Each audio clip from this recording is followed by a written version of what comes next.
Hi வணக்கம் மக்களே. என் பின்னாடி யார் இருக்கா தெரியுங்களா? யாம் இருக்க பயமேன்.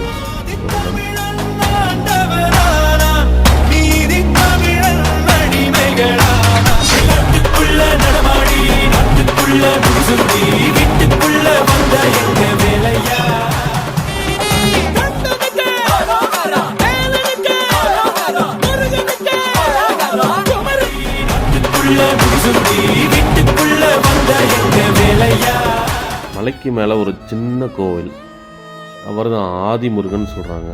குன்று இருக்கும் இடமெல்லாம் குமரன் இருப்பானே. அங்கிருந்து சுற்றி பார்த்தா வியூ பாயிண்ட் வேறு லெவல். சுவற்றில் மீன் சின்னமும் ஒன்று பார்த்தேன். அதன் பழமையை உணர்ந்தேன். மக்களோட வேண்டுதலும் பிரார்த்தனையும். மலைக்கு கீழே ராஜ அலங்காரமும் மலைக்கு மேலே ஆண்டி அலங்காரமும். மனசு நிறைவாக இருக்குது முருகா.